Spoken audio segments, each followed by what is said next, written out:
I didn't know my life would split into a before and an after 3 days before my wedding. The dress was already pressed. The flowers were ordered. 150 guests had plane tickets. And the man I was supposed to marry sat on the edge of our bed and told me we should postpone everything. Not because he didn't love me, not because he had doubts about us, but because his brother's wife had filed for divorce and it would look bad to celebrate while his brother was suffering. At first, I thought I misheard him. Postpone? I repeated, my fingers still resting on the ceremony script I had been proofreading. He nodded slowly, like he was suggesting we move dinner reservations. I remember the way the lamplight hit his face. Calm, almost rehearsed. And something inside me shifted. 4 days later, instead of walking down the aisle, I was sitting in my childhood bedroom. My wedding dress was still hanging in my apartment closet like a ghost of a life that never happened. He said it was about family. He said it was about timing. He said we needed to be sensitive. But when I went to his brother directly and asked him if he had requested the wedding be postponed, he looked at me like I was insane. And then my fiancé disappeared. No phone calls, no plan, no certainty that he would even show up on the day we had spent a year building. I didn't break the engagement. I was ready to walk down that aisle. The question was whether he ever truly was. And that's when I realized something terrifying. Sometimes the moment that destroys your future is the same moment that saves you from it. I'm 29, and for most of my adult life, I've been the kind of woman who believes in building things carefully. Not in a romantic fairy tale way, but in a practical way. I work in digital marketing, the kind of job where you learn very quickly that results don't happen because you wish they would. They happen because you plan, you test, you revise, you commit. That's how I loved too. I didn't fall for men who promised me fireworks. I fell for the ones who made me feel like the ground under my feet was solid. That's what Axel felt like when I met him. It was 3 years ago at a company networking event, one of those polished corporate evenings where everyone wears their professional smile and talks in carefully edited sentences. I remember standing near the appetizer table, holding a lukewarm, sparkling water, pretending I wasn't counting the minutes until I could leave. Then Axel appeared beside me like he belonged there. He was there representing his firm, confident, calm, that easy kind of charming that doesn't feel forced. He asked me something simple, something normal. Not what do you do in that transactional way people ask at those events, but are you surviving this? I laughed, a real laugh, surprised it came out of me. And then we talked. 2 hours, standing in a corner while the room emptied out around us. We talked about everything except work. He told me about the coastal town he grew up visiting, the way he couldn't stand olives, how he was obsessed with old movies. I told him about my tendency to overplan, about the way I keep color-coded calendars like they're life rafts. When the event ended, he walked me to my car like it was the most natural thing in the world. Coffee tomorrow? He asked, stopping beside my driver's side door. I remember the way he said it. Not pushy, not cocky, just hopeful. That coffee turned into dinner. That dinner turned into a relationship. And for the first year, it felt easy. He would send me small texts during the day.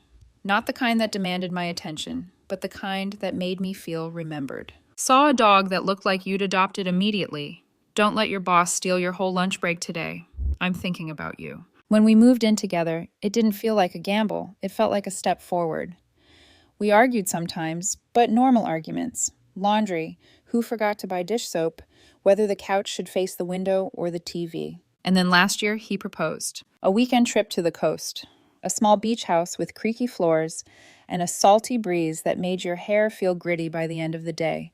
We went for a walk at sunset, the sky turning gold, then pink, then purple. And Axel stopped on the sand like he'd hit an invisible wall. He took my hands. His palms were warm, slightly damp. I can't imagine my life without you, he said, voice tight like he was trying not to shake. Then he got down on one knee, right there on the beach. The ring wasn't flashy. It was simple, elegant, exactly my style. He'd paid attention.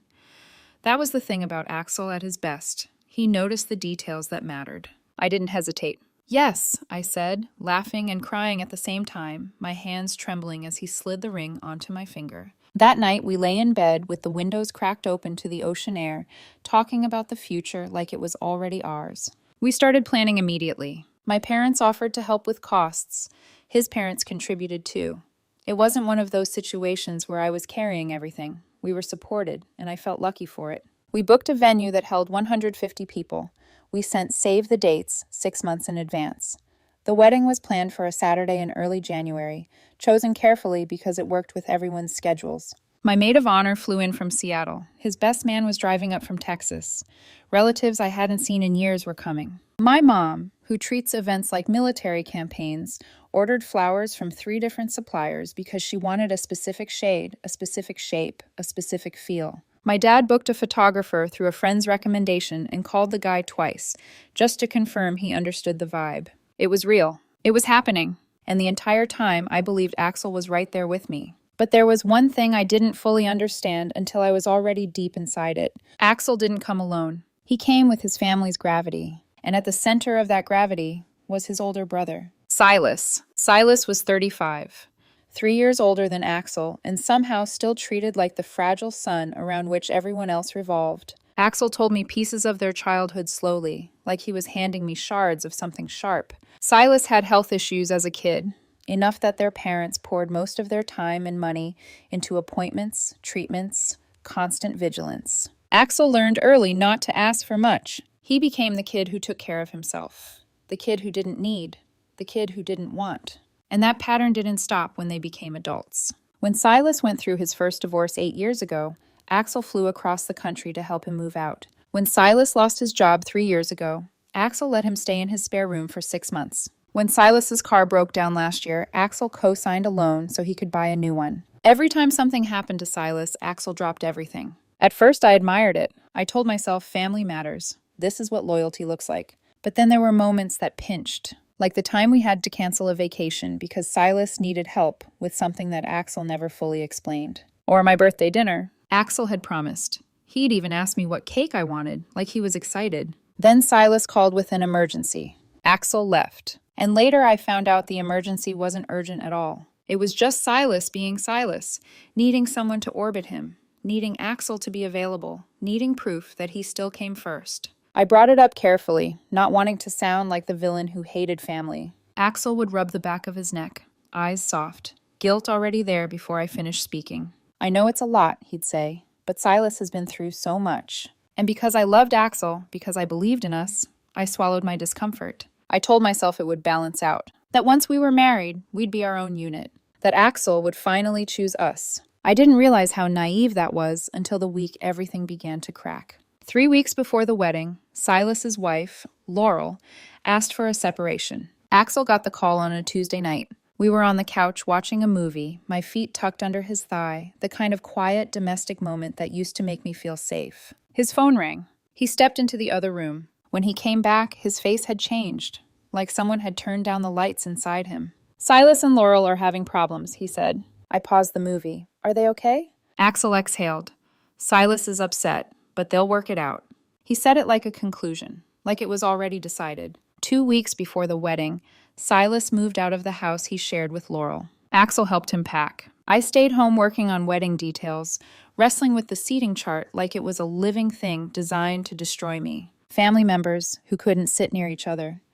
Friends from different circles who didn't know anyone else. I spent an entire Saturday rearranging name cards, my head pounding, my hands cramped from writing and rewriting. And Axel was gone, carrying his brother's boxes. 1 week before the wedding, Axel started acting different. He came home late. He was on his phone constantly. When I asked what was wrong, he said work was busy. I believed him. January was always rough in his field, and I had my own stress. Final headcount, vendor calls, last-minute cancellations. My entire brain felt like it was juggling knives.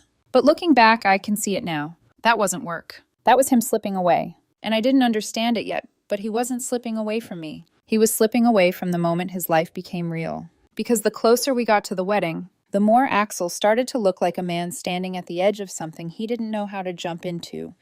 It started as a few small changes. At first, I thought it was just the pressure of planning a wedding.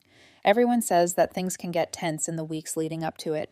But it wasn't just the stress, it was Axel. The man who had always been the calm, steady anchor in my life had started to feel like a stranger. One evening, 3 days before the wedding, I waited for him in the living room. The ceremony script was in my lap, my mind going over the flow of the vows, the seating arrangements, anything to distract myself. I heard the front door click open at 9 p.m., later than usual. When Axel stepped inside, I couldn't ignore the tension that hung in the air. He looked tired, not physically, but mentally. His eyes were distant, like he was looking at something only he could see. He dropped his bag on the floor with a soft thud and moved past me without saying a word. It was the silence that unsettled me. When he finally spoke, it was like the words didn't come from him at all. I think we should move the wedding. My heart dropped. I knew this conversation was coming, but I wasn't prepared. Move it? I repeated, my voice quiet, cautious. I put the script aside, standing up. Why? Axel looked at the floor, not meeting my eyes. He's going through a lot right now. Laurel's filed for separation. He's staying in a hotel. I cut him off. I'm aware of that, Axel, but we've made a commitment. People are coming. This isn't just about us anymore. He nodded slowly but didn't meet my gaze. I know, but it doesn't feel right to celebrate while he's going through this. I don't know. Are you serious? My voice rose before I could stop it, the disbelief creeping into my chest. We're 4 days away from the wedding, Axel. I've spent months making sure everything is perfect. You want to cancel everything just because your brother is having a tough time? His jaw tightened, and he took a deep breath. It's not just about Silas, okay? It's about family. You know how it is. They need me. My stomach twisted. I need you too, Axel. I need you here, with me. Don't you get it? He ran a hand through his hair, pacing in front of me. I know, but this is different. This is bigger than us. I took a deep breath, trying to control the heat rising in my chest. Axel, we've already committed. We've told people. My parents, his parents, our friends. They've all planned their schedules around us. We can't just cancel. Axel looked at me for a long moment, his eyes clouded. I don't know. Maybe it's not the right time. I couldn't believe what I was hearing. My thoughts were racing. Was this really happening? Was Axel really going to put his brother's separation over our wedding? Are you really saying this to me right now? I whispered, the weight of his words crushing me. You're asking me to postpone everything, to let him decide the timing of our future? Axel's face hardened. I'm not saying it's easy, but we can reschedule. People will understand. No, I said, my voice firm. I won't do it. I won't ruin everyone's plans and ours, just to make your brother feel better. I stood there, staring at him, my heart pounding in my chest. You want me to throw away everything we've worked for, all the sacrifices we've made, just because it's not the perfect time for your family? Axel opened his mouth, but the words never came out. The silence between us stretched thick and suffocating. Finally, I spoke again, my voice lower now, filled with a quiet rage. No, I won't do it. Axel stepped back, hands raised in defeat. Okay, but we have to do something, please. I shook my head, a bitter laugh escaping me. This isn't something we can fix with a few words. This isn't about a schedule or about timing. It's about you not seeing how important this is to me. He didn't respond. Instead, he sat down on the couch, his face in his hands. I stood there, the weight of the moment sinking in. I had always known Axel was a man who'd put family first, but I never imagined it would come at the expense of us. I wasn't angry at Silas. I wasn't angry at anyone except Axel. He was the one who had broken our commitment. He was the one who had shattered my trust. But there was something else I knew. This wasn't just about the wedding. This was about Axel's inability to prioritize us. And for the first time, I wondered if maybe he never would. The night the truth came out, I could hardly breathe. It wasn't just the argument anymore. It wasn't just the stress. It wasn't even the shock of Axel wanting to postpone our wedding because of his brother. No, it was that single moment when Axel's words cut deeper than anything I had imagined. 3 days before the wedding. The day we were supposed to begin a new chapter together, a celebration of everything we had built. We were standing in the kitchen, both of us trying to wrap our heads around the impossibility of what was happening. I talked to my parents, Axel finally admitted, his voice shaky. They think it's a bad idea too. I froze. My heart sank. The truth was surfacing, and I was afraid of where it would lead. You called your parents? I asked, my voice a mixture of disbelief and anger. Axel nodded, eyes downcast. I had to, Ava. They're just trying to be sensitive to Silas. They agree it would look bad if we go ahead with the wedding while everything's falling apart for him. I stepped back, a cold wave of realization hitting me. It wasn't just Axel. It wasn't even just about Silas. This was something much deeper, something I hadn't wanted to admit to myself. I could feel the walls of the house closing in on me. The wedding plans, the flowers, the photographer, my parents' sacrifices, all of it, hanging in the balance of Axel's family dynamics. No, I said, the word coming out more forceful than I intended. You're telling me that your family is deciding this for us? You're letting them dictate our future? He looked at me, his face tight, trying to reason.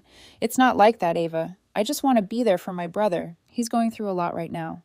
I shook my head, the anger bubbling up. You're choosing them over me, Axel. Over us. It was like a switch flipped inside me. The hurt, the confusion. It all melted away into something much more straightforward. This was about Axel's inability to make decisions for us, to put our life together first. You've been doing this for years, haven't you? I whispered. Putting Silas first, taking care of him no matter what it cost you, no matter what it cost us. He didn't answer, but I could see it in his eyes. It was true. I was standing in front of him, but I wasn't seeing the man I had fallen in love with.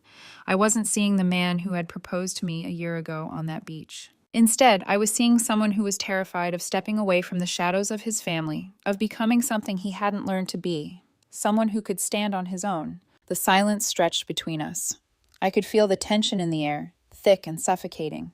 I could feel how far we had drifted apart without even realizing it. Then Axel spoke, his voice quieter now, like the fight had drained him. I don't know if I'm ready for this, Ava. I don't know if I can go through with it. My heart stopped. I blinked, trying to process the words that just left his mouth. What do you mean you're not ready? I asked, my voice shaking.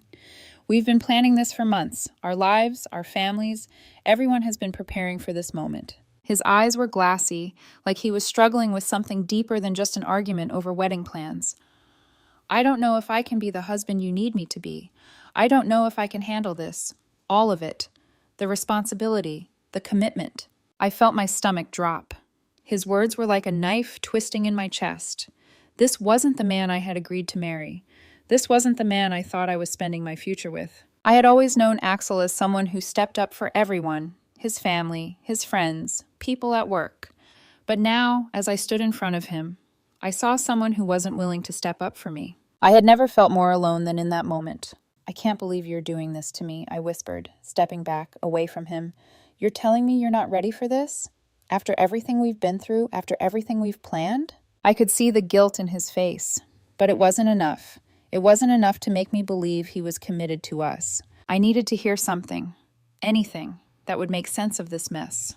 But all I got was silence. Finally, I took a deep breath, steadying myself. I won't do this, Axel. I won't be the one who sacrifices everything for the sake of your family.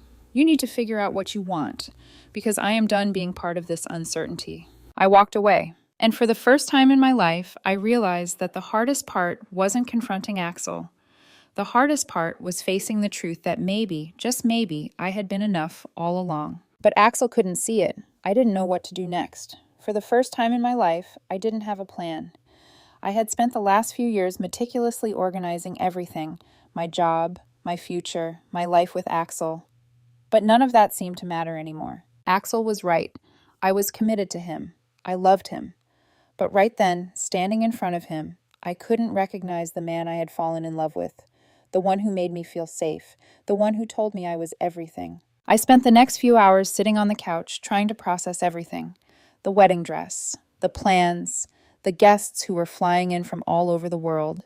None of it felt real anymore. It all felt like a hollow promise, a lie we'd built together that was crumbling apart in front of my eyes. I was angry, yes, but I was also heartbroken.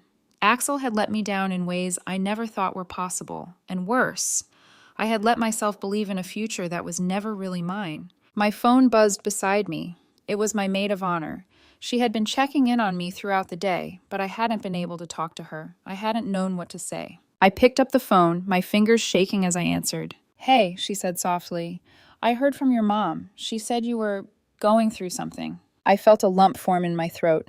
I don't know what to do anymore, Amanda, I whispered, my voice breaking. I don't know if I can do this. Do what? She asked, but her voice wasn't the usual cheerful tone I was used to. It was gentle, concerned. Do you mean the wedding, or do you mean him? I closed my eyes and let out a shaky breath. Both. The silence on the other end of the line felt heavy. Are you calling it off? She asked quietly. I don't know. I ran a hand through my hair, staring blankly at the wall. I feel like I'm standing on a cliff, and I don't know what the right choice is anymore. I thought I knew. I thought I had everything figured out. You always have everything figured out, Ava, Amanda said, her voice warm. But sometimes you have to realize that it's okay to not know.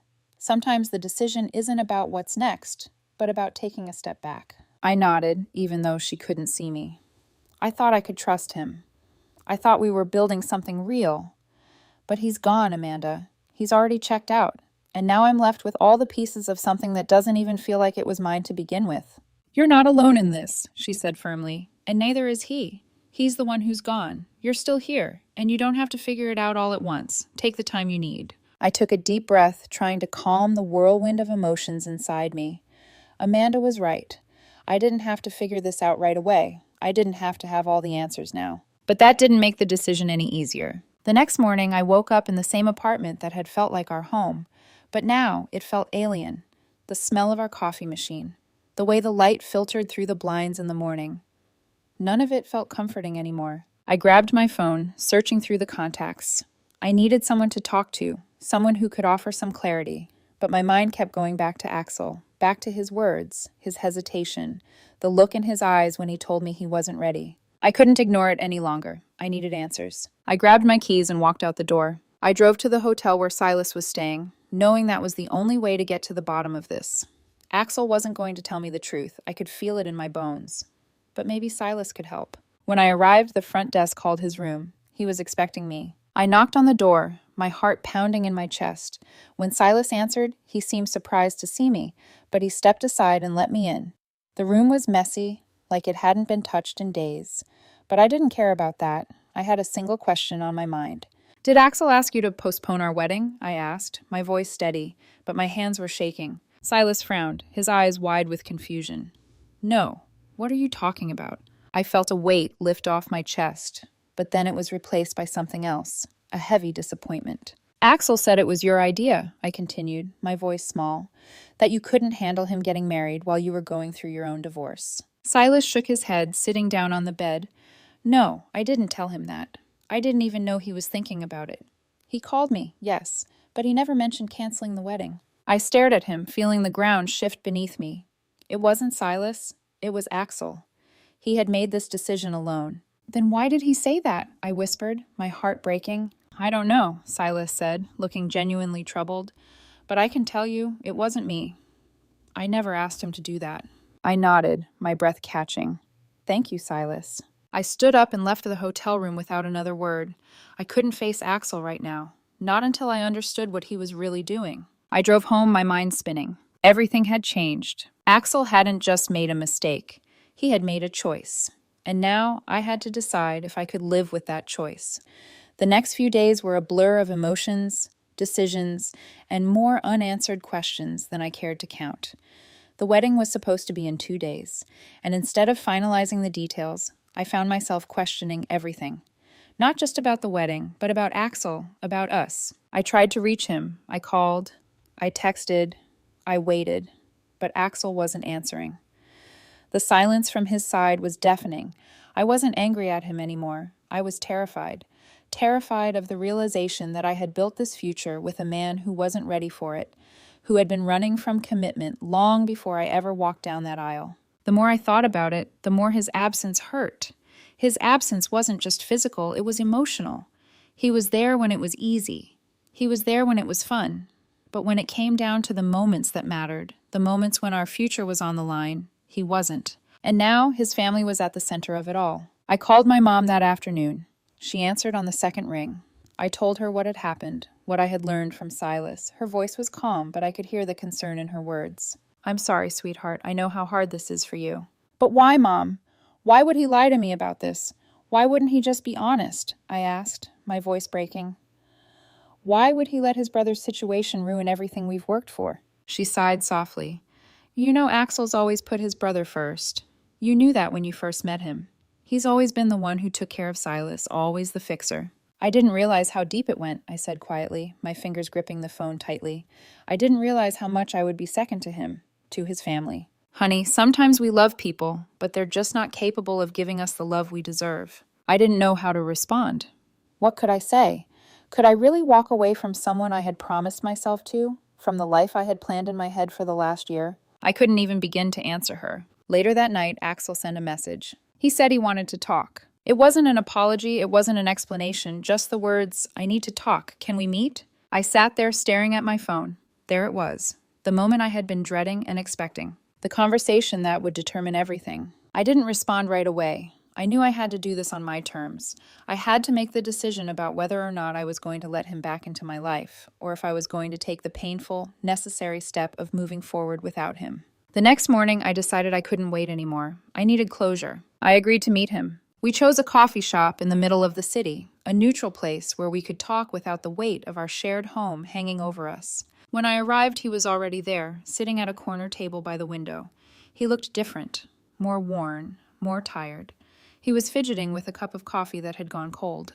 I didn't sit down right away. I stood at the table, crossing my arms.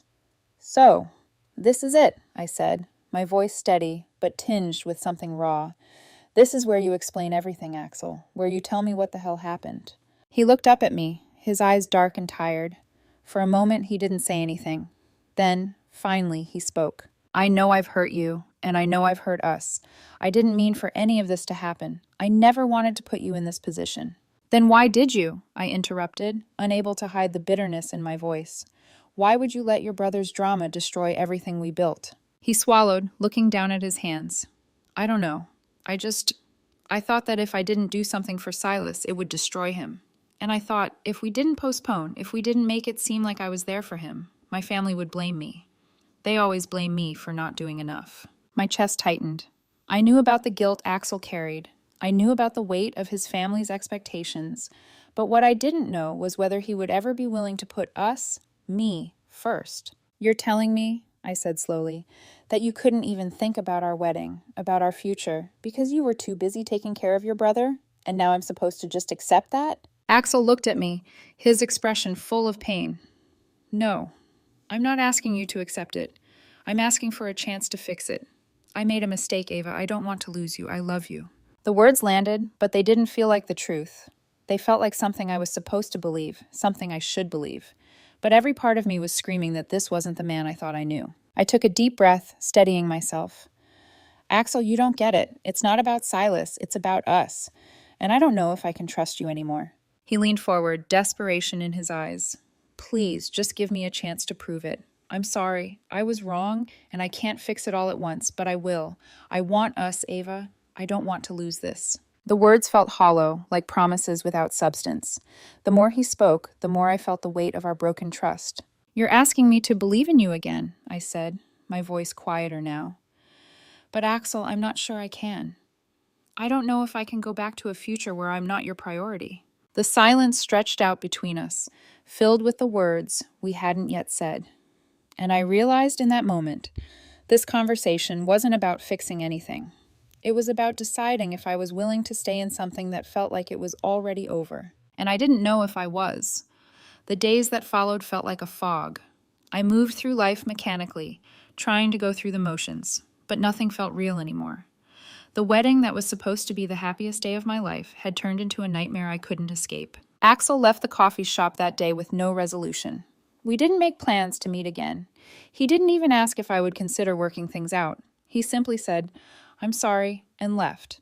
And I was left alone with a decision I wasn't ready to make. In the days that followed, I couldn't stop thinking about the choices I had made, the choices we had made. I had given Axel so much of myself. I had built this future with him, and now it was all slipping away. His family, his brother, his guilt. None of it had ever been enough to hold him steady in this relationship. I couldn't even look at the wedding dress hanging in my closet. I had to walk past it every day, but it felt like a cruel reminder of everything I had lost. My heart would twist in knots every time I saw it, reminding me of how close I had been to walking down the aisle, how real it had felt, and how utterly wrong everything had gone. The nights were the hardest. I couldn't sleep. Every time I closed my eyes, I saw the images of Axel's face, the look in his eyes when he told me he wasn't ready, the uncertainty in his voice. And every time I reached for my phone, I hoped for something, some sign from him that he was still committed, that he could still fight for us. But no text came, no call. I began to feel it, that overwhelming weight of betrayal. It was deeper than just his decision to postpone the wedding.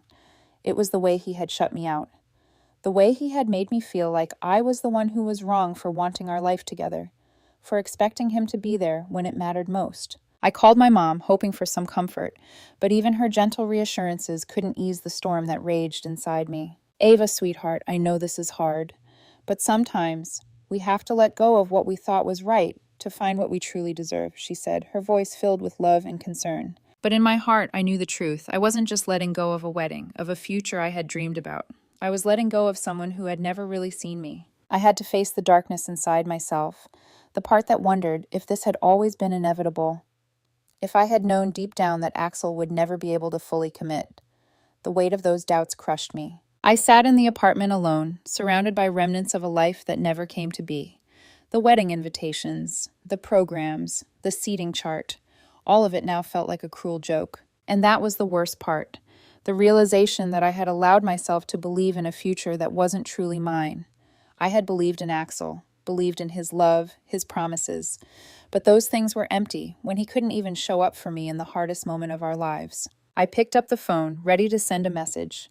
I wanted answers, even if they were painful. But as I stared at the screen, I felt nothing. No desire to fix things. No desire to hear his excuses. I had nothing left to say. That's when I realized this was the lowest point. This was the moment I couldn't come back from. I had poured everything into this relationship, and Axel had left me with nothing but questions. Nothing but the echo of the promises he never kept. And that was when I knew. I couldn't keep living in this limbo. I couldn't keep waiting for him to decide if he was ready for me. I stood up, walking toward the closet where the wedding dress hung, the symbol of everything I had lost. I stood there for a long moment, my fingers brushing the fabric, feeling the weight of the day that was never going to come. And then I made the decision. I couldn't wait for Axel to make his choice. I couldn't keep hoping for something that wasn't there anymore. I wasn't going to be the one who stayed stuck in this pain.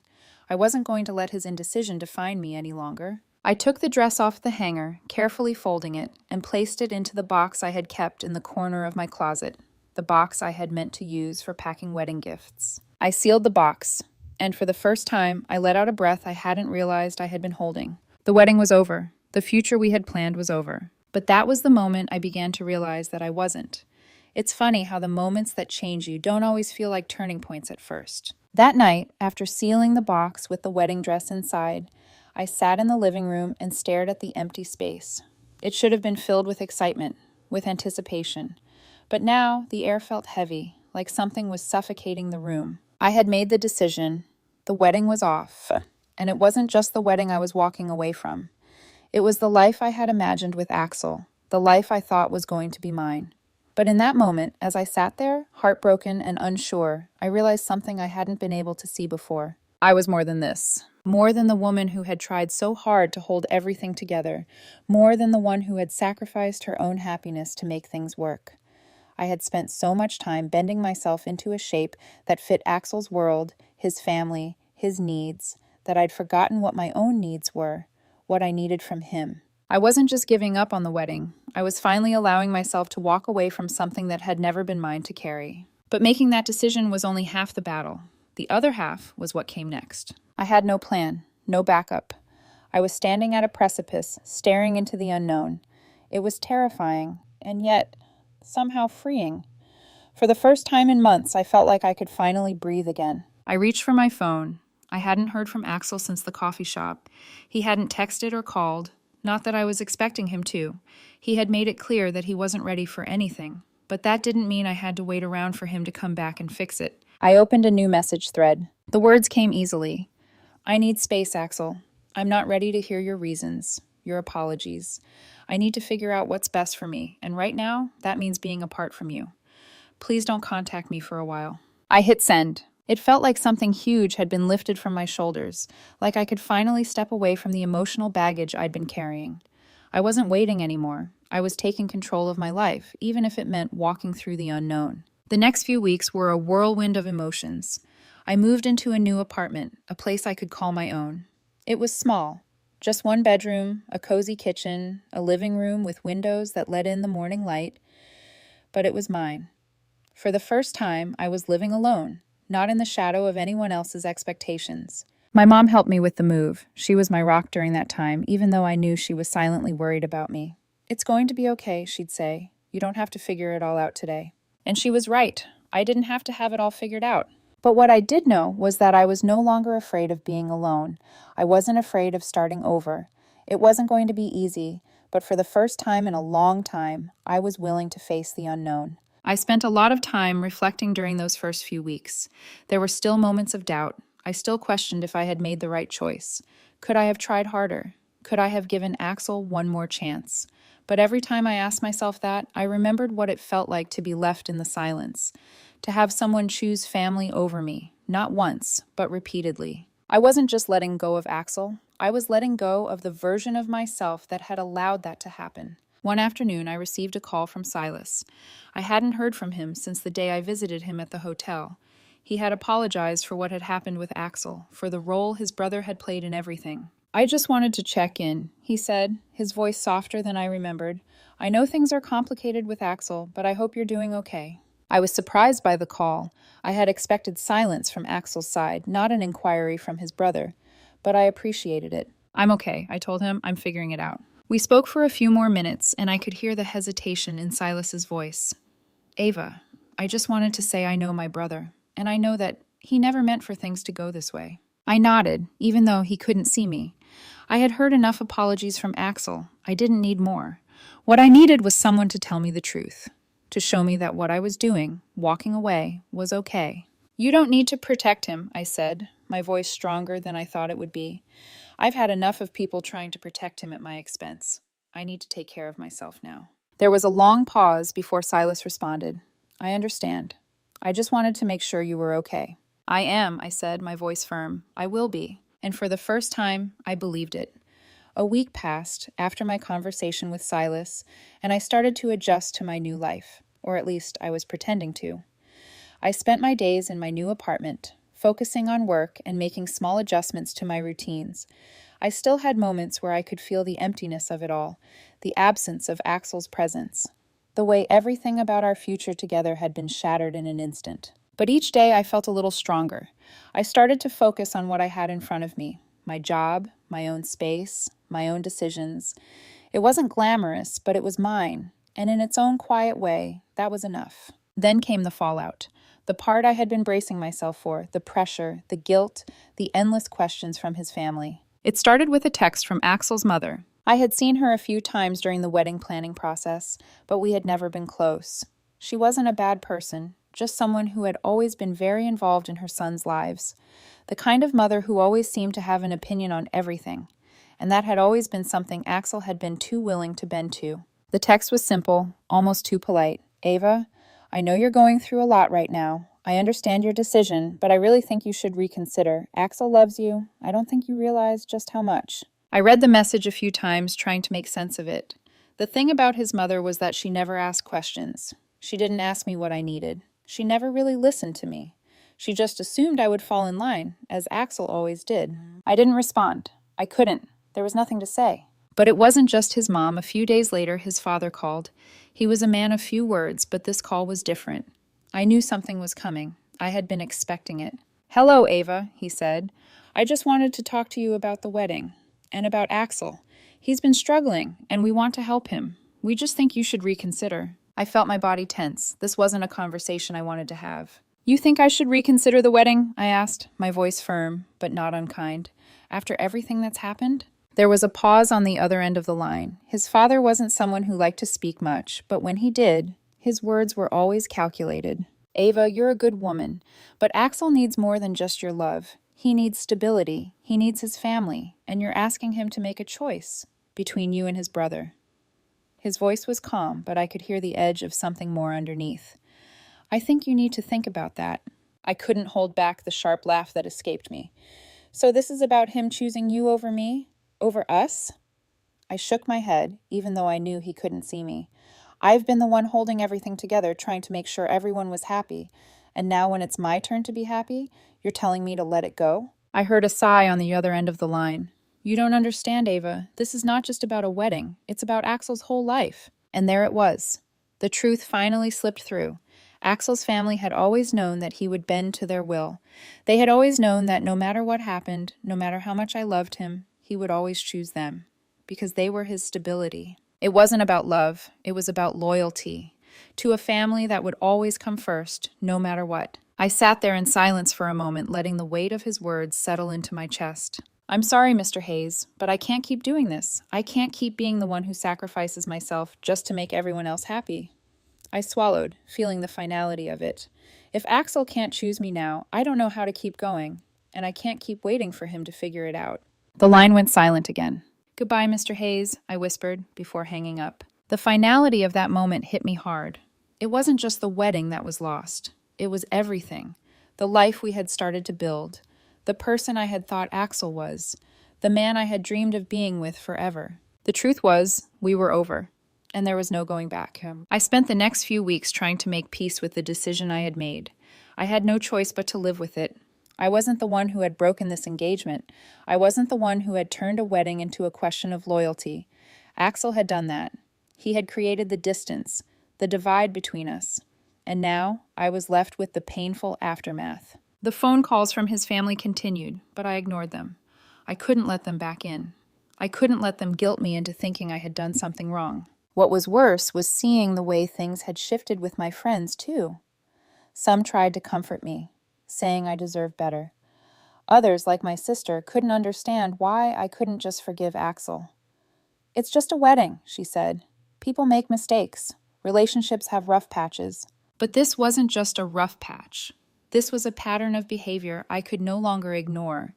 And the truth was, I had been holding on to a fantasy, a dream of the future we were supposed to have. Now it was gone. But then, one evening, something changed. I was sitting in my new apartment looking out the window at the city skyline when my phone buzzed with an unknown number. I hesitated. It could be Axel. It could be his family again. Or maybe it was just a wrong number.